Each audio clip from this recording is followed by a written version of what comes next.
Hello, this is Alex, and one of my most anticipated Metroidvania games of 2019 has come out, and I'm here to report that Minoria definitely delivers. If you're just hearing about this for the first time, it's a game developed by Bombservice, who previously worked on the Momodora series, which I also happen to be a fan of, and Minoria functions as somewhat of a spiritual successor to that series. Since you might already know, I am definitely a gameplay first kind of guy, and I've always enjoyed the focus they put into their game's overall fluidity, hit feedback, and branching level design, which seems to shine through again here. Even though Bombservice is probably incredibly busy with this week's launch of their game, I luckily had a chance to talk with their director/creative lead on the project and ended up having a pretty cool and interesting little chat with him. We talk about some industry legends like Koji Igarashi and Hidetaka Miyazaki going hands-on with his games, the difficulty of transitioning from pixel art to 2.5D high definition, how their boss fights were balanced, possibilities of a console release, and even take a dive into the darkest timeline of gaming, which I will not spoil until you get to it because honestly it's pretty funny. Now sit back and enjoy a small fraction of the overall design process for creating Minoria.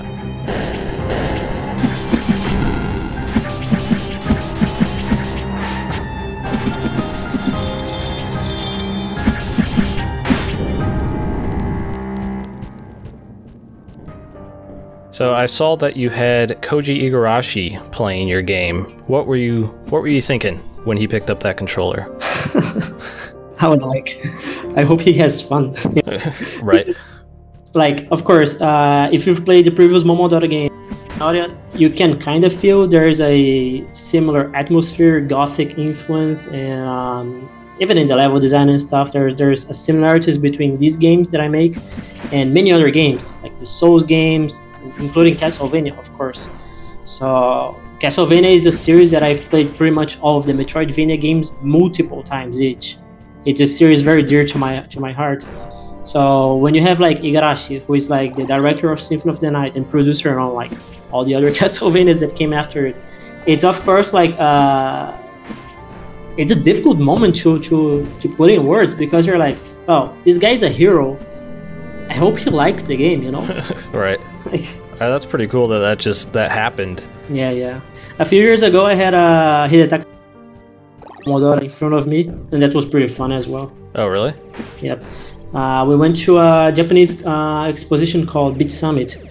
This was in 2016. It was a few months after Momodora Reverie came out, so I was in Japan doing this exposition, and we were just chilling in the booth, like watching people play the game and stuff. And then the publisher guy comes to me, and he's like, "Hey, Hidetaka Miyazaki is here.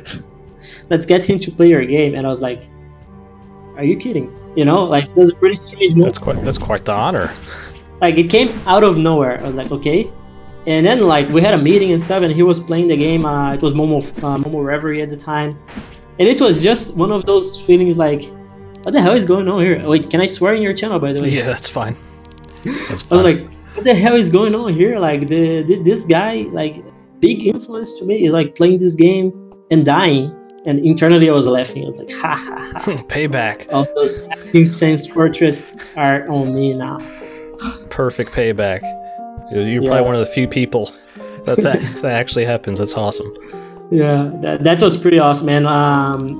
Some years ago we also had Koji Igarashi play an earlier version of Minoria as well, but it was I don't think the media talked about that at all. It was on Beat Summit as well, another Beat Summit, because I went twice to that event. And now we had him play like a near finished version of the game, which was it's the video that's out right now. Sure, yeah, that's pretty awesome. Well, I guess that kind of might lead into, I'm speculating that this might lead into my next question, but I was curious, like, what you considered, outside of the games you've developed, like, what would you say is the best controlling Metroidvania game that you've played? Because I always like the feel of your games, the hit feedback when you're attacking, and just the general controls. Because I'm a big gameplay guy, so that little nuanced details with, like, when you hit an enemy, the certain flash and the screen shake and the sound feedback you have, all makes the combat system feel like that little bit more, I guess, exciting, you would say. So, like, what would you consider to be, you know, the best controlling Metroidvania?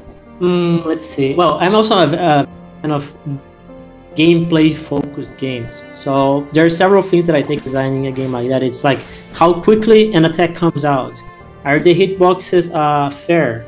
is there some sort of input storing, so you press 2 buttons quickly in succession and the game registers that and executes it in like perfect fashion for the player.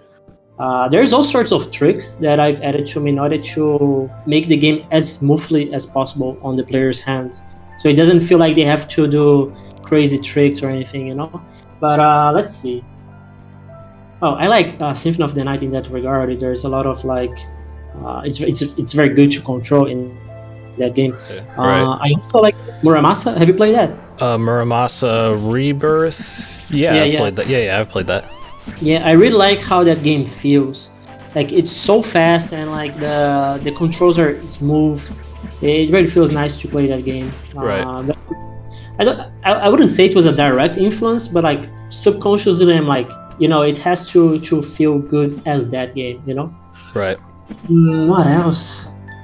Man, it has to be some sort of like action game that, like Nier Automata, for example, is another game that it came out recently, but it's very smooth, you know? Like you press the button, you get the action like within 10 frames. Within 10 frames, you're attacking the enemy already. Like the enemy is taking damage, and there's all the dodges and stuff in that game. It's pretty good.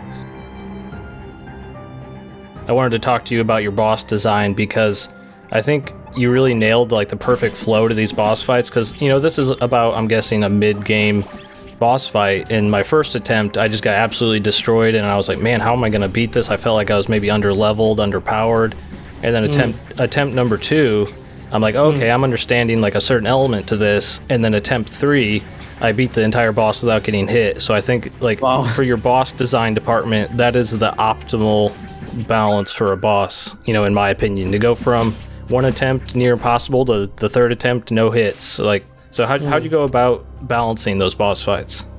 Well, I'm gonna be very honest and blunt with you here. It's all trial and error and partially a bit of luck. It's very difficult to tuning a boss fight or whatever in a game to accommodate for all kinds of players. There's a boss early on in the game, a Sister in Black. I'm pretty sure you remember her. Yeah. I have a friend who has died over 15 times to that boss. So it's not the 3rd attempt.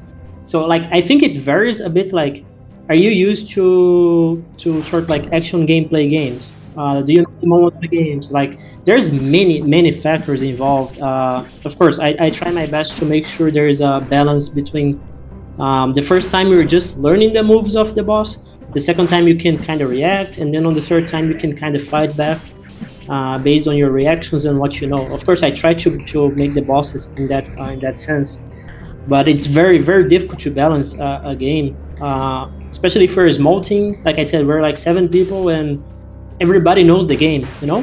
Right. Everybody played the previous game, so like we're all pros in a way. Right. You know, it's pretty difficult. It's like I have to play the game so many times and like force myself to kind of fit in the shoes of a newbie player. Like I'm gonna take damage here like 10 times and use all my heals to kind of like it's very difficult. It's a very difficult part, but I'm glad that it worked out for you. You know. Yeah, like balance in games. I play a lot of, I would say, like Souls-like style games, third-person action games, where there's that really delicate balance to get the, you know, hard but fair challenge spot on without going like too far into the wacky, over-the-top difficulty, and then, you know, too easy. So I really appreciate the work you did put into those boss fights, because I think you really nailed that perfect balance where you're not like bashing your head against the wall, I don't feel, with the majority of them, but also you're not just easily taking them down first try. So whatever you did to balance those out, I think you did quite well. Well, it's what I told you. It was mostly a bunch of playtesting and letting other people play the game, because when you give the game to somebody else, they give you feedback, and that's very valuable. Like they tell you, oh, this boss has too much HP, or this boss is too easy. Like, to give you an idea, there's a boss fight where somebody told me, this boss is so easy that I didn't have to do anything to win. Like, that was the feedback that I got. The dude was like, I was barely trying to win this boss fight, and it's a climatic boss fight. Like, it's not supposed to be something you do whatever and win, you know? Like, there are moments like that in the game where there's a certain curve, and it's like, this is the climax of this area, this is the boss fight, so you have to do your best. at least I try to make it fun too. Like it's a bit difficult, but I try to make it fun. And this person was just like, I destroyed the boss. Like, what are you doing? This is not fun. Like, it was too easy. I was like, okay, I'm gonna make it a bit harder. So blame that one guy for making that fight a little more difficult for us, pretty much. Yeah. Nice. I had a maybe fun one. This might be too dumb. We'll see. So, say we entered the darkest timeline, and I'm sure Dangen Entertainment probably treats you pretty well, but for whatever reason, let's say they made you put out your game free to play and you had to inject microtransactions. In this hypothetical, terrible situation, how would you monetize Minoria? How would I monetize Minoria? Oh my god, what a terrible... Like if you had to. What a terrible question. I know, I tried to make it terrible. Probably you could pay money to, for example, have temporary invincibility or getting free level up so you can get more health and stats.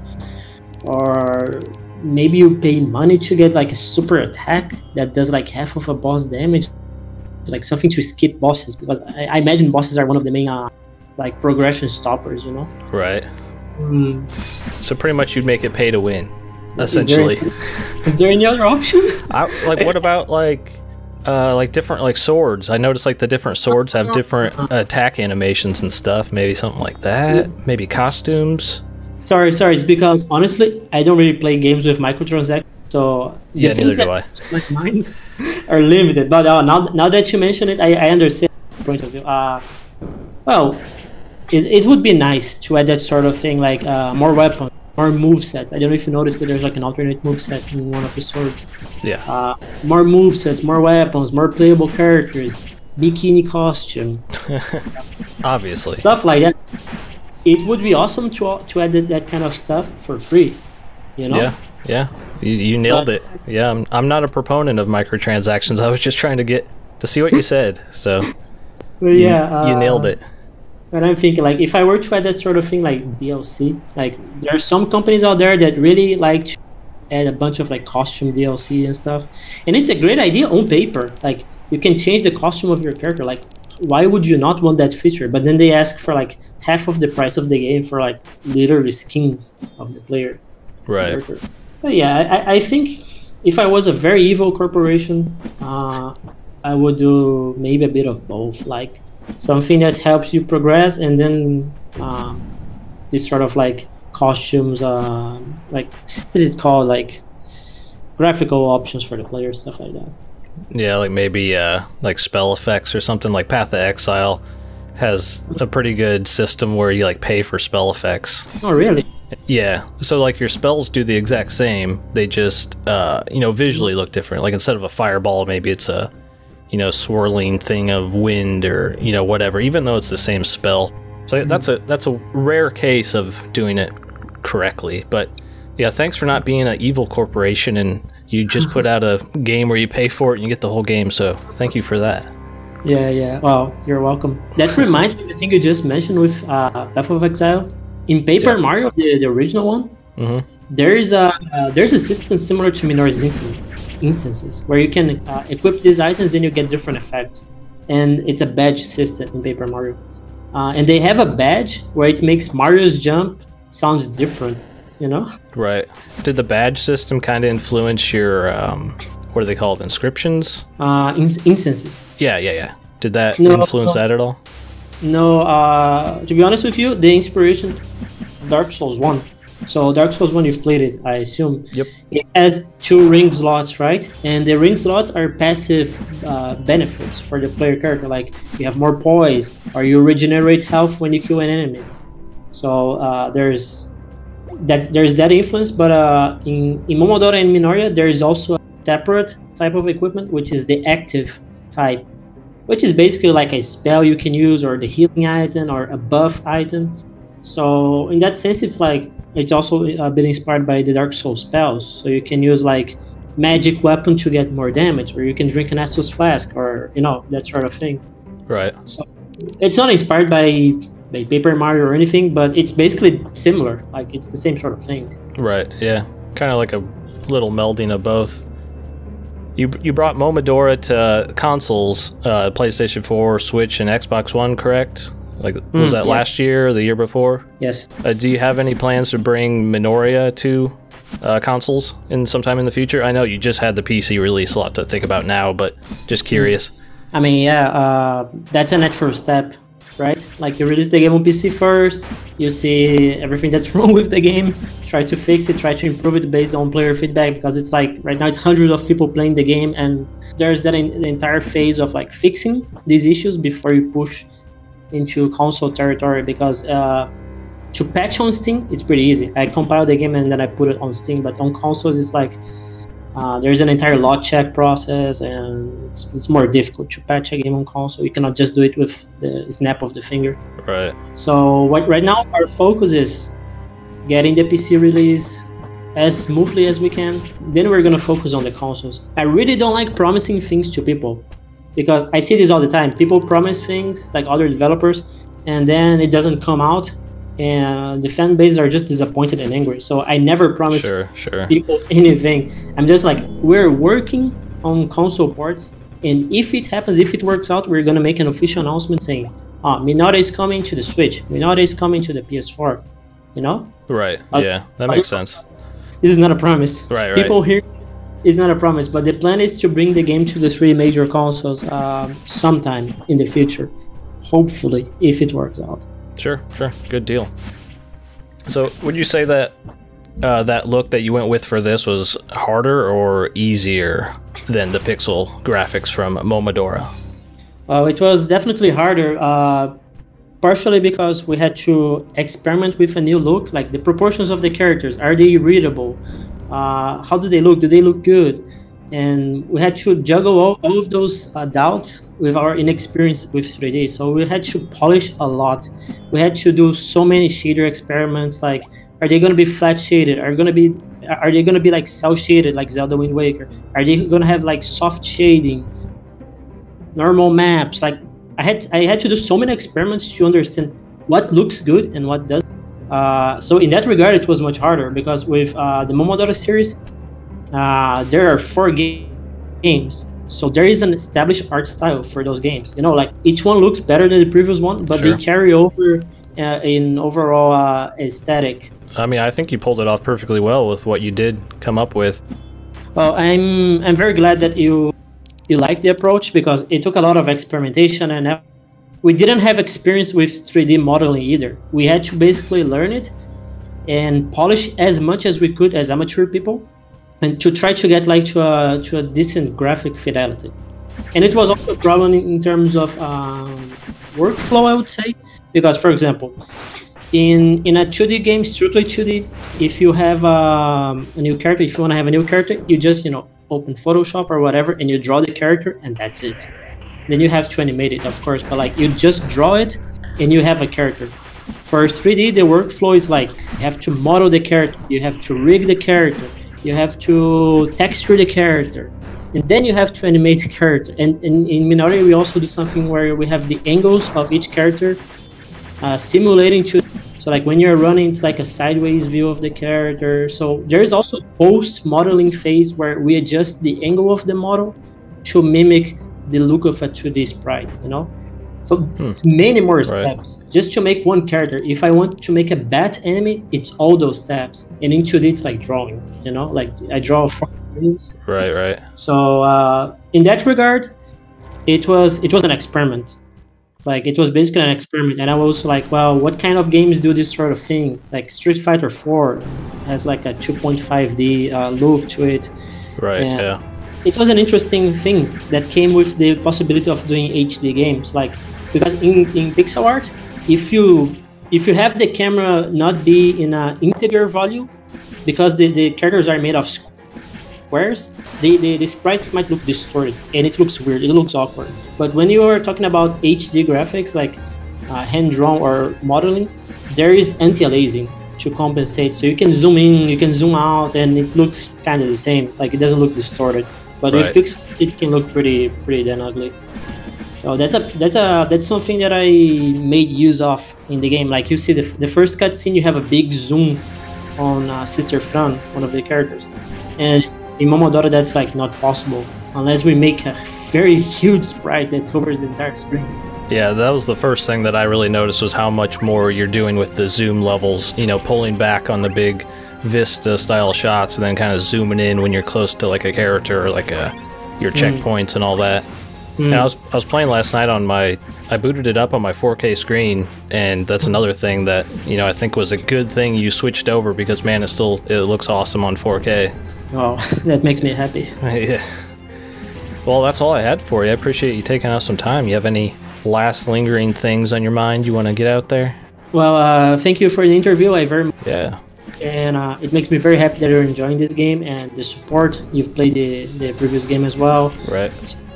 Yeah, that's it. Thank you, and I hope everybody watching this is having fun, and I would be very happy if they tried this game and had fun with it too.